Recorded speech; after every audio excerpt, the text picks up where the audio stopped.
Have you ever found yourself putting off important tasks until the last minute, only to regret it later? Or maybe you've promised yourself, "I'll start tomorrow," so many times that tomorrow never seems to come. Perhaps you've spent hours scrolling through social media when you should be working on that important project, or reorganizing your desk for the third time instead of tackling your actual work. You're not alone, and today's audiobook summary might just be the solution you've been looking for. If you like straight-to-the-point, actionable content that can change your life, make sure to like and subscribe to Audiobook Focus. Now, let's dive into one of the most practical guides on beating procrastination, Solving the Procrastination Puzzle by Timothy Pychyl. This is a direct, no-fluff summary designed to give you the most valuable insights from the book in under 15 minutes. Procrastination isn't just about poor time management or laziness. It's a complex behavior that affects nearly everyone at some point. In this book, Pychyl shares his decades of research on why we procrastinate and, more importantly, how to overcome it.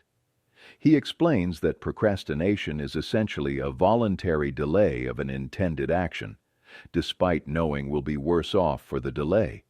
It's not just about putting things off. It's about putting off what we know we should be doing, and this distinction is crucial for understanding how to combat it. One of the most fascinating insights Pychyl reveals is that procrastination is primarily an emotional problem, not a time management issue. When we face tasks that make us feel uncomfortable, anxious, or overwhelmed, our immediate response is to avoid these negative emotions by putting off the task.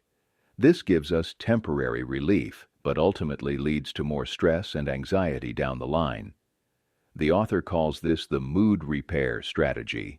And while it might make us feel better in the moment, it creates a vicious cycle of avoidance and guilt that becomes increasingly difficult to break. Understanding this emotional component is crucial because it helps explain why traditional time management solutions often fail to solve procrastination. You can have the most sophisticated planning system in the world, but if you don't address the underlying emotional barriers, you'll continue to procrastinate. Pychyl emphasizes that recognizing this emotional aspect is the first step toward real change. The author shares a compelling personal story about one of his graduate students who struggled with writing her thesis. She would spend hours organizing her desk, checking emails, and doing other productive tasks instead of actually writing. Through working with her, Pychyl discovered that her procrastination wasn't about lacking time management skills. She was excellent at organizing her day. Instead, it was her fear of not writing something perfect that kept her from starting. This revelation led to one of the book's key principles: taking action, even imperfectly, is better than waiting for the perfect moment. The student eventually completed her thesis by focusing on writing imperfect first drafts, rather than trying to craft perfect sentences from the start. A groundbreaking concept Pychyl introduces is what he calls the procrastination field. This is the mental space where we get caught between our intention to act and our actual behavior. In this field, we often engage in what he terms giving in to feel good, choosing short-term mood repair over long-term goals. For instance, when faced with a challenging work project, we might choose to scroll through social media because it provides immediate pleasure, even though we know it's not in our best interest. The key to escaping this field is recognizing when we're in it and having strategies ready to pull ourselves out. The book delves deep into the science of habit formation and its relationship to procrastination. Pychyl explains that many of our procrastination behaviors are actually deeply ingrained habits that we've developed over time. These habits are triggered by specific cues, like feeling overwhelmed or uncertain, and result in automatic avoidance behaviors. The good news is that just as we develop these habits, we can also develop new, more productive ones. Another crucial insight is the role of willpower in overcoming procrastination. Pychyl explains that willpower is like a muscle. It gets depleted throughout the day. This is why we often find ourselves procrastinating more in the evening or when we're tired. However, he also notes that just like a muscle, our willpower can be strengthened through practice. The key is to start small and build up our resistance to procrastination gradually. He suggests starting with tiny commitments, as small as 2 minutes, and gradually increasing the duration as our willpower muscle gets stronger. The book emphasizes the importance of what Pychyl calls implementation intentions, specific plans that detail when, where, and how we'll complete tasks. Instead of saying, "I'll work on my presentation this week," we should say, "I'll work on my presentation tomorrow morning at 9 a.m. at my desk for 30 minutes." This level of specificity helps bypass the decision-making process that often leads to procrastination. The author cites research showing that people who form implementation intentions are significantly more likely to follow through on their goals. A particularly interesting aspect of the book is Pychyl's discussion of what he calls temporal self-continuity, our ability to connect with our future selves. He explains that procrastinators often treat their future selves as strangers, making it easier to burden them with tasks we don't want to do now.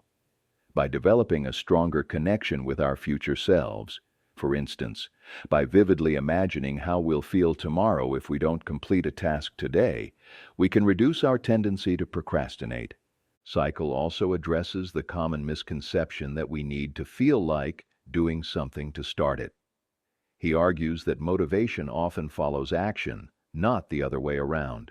By starting a task, even for just a few minutes, we often find that our reluctance disappears and we become engaged in what we're doing.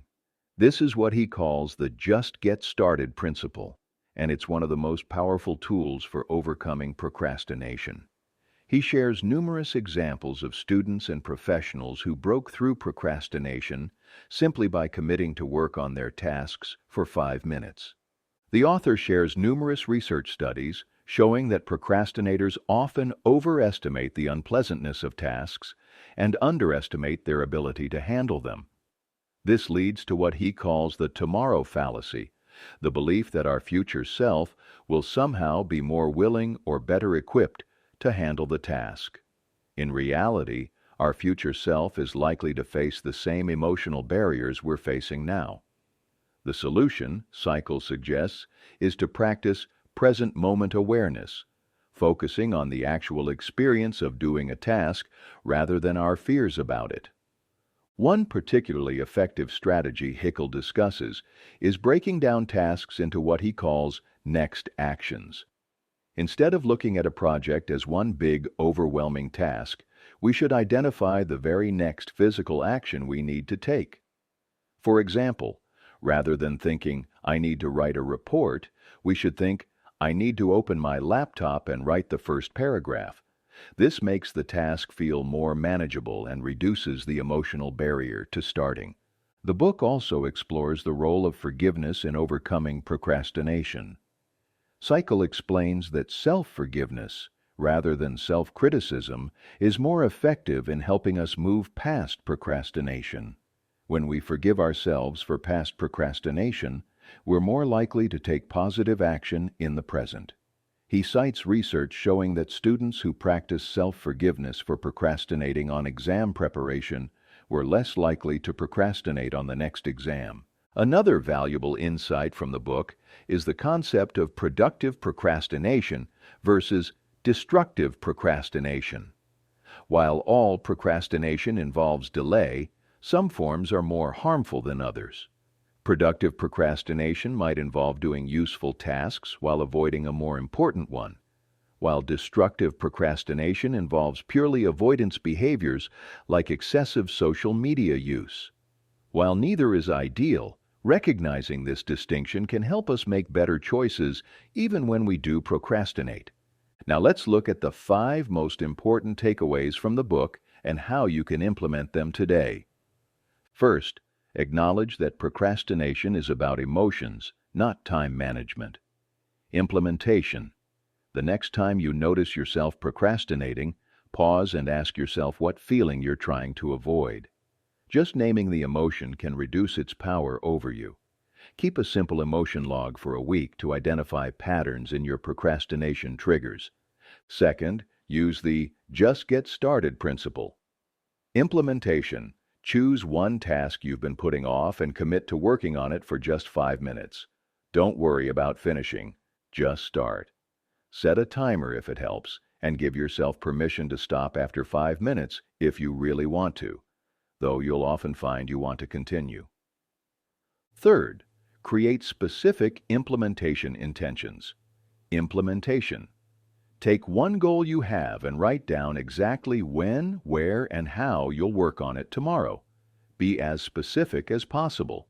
For example, tomorrow at 10 a.m., I will sit at my kitchen table and work on the first page of my report for 30 minutes without checking my phone. Fourth, break down tasks into next actions. Implementation. Look at your to-do list and rewrite each item as a specific physical action you can take. Instead of work on project, write open project folder and review notes for 15 minutes. Make sure each action is so clear and concrete that you couldn't possibly misunderstand what needs to be done. Fifth, strengthen your willpower muscle. Implementation. Start your day with a small task you've been putting off.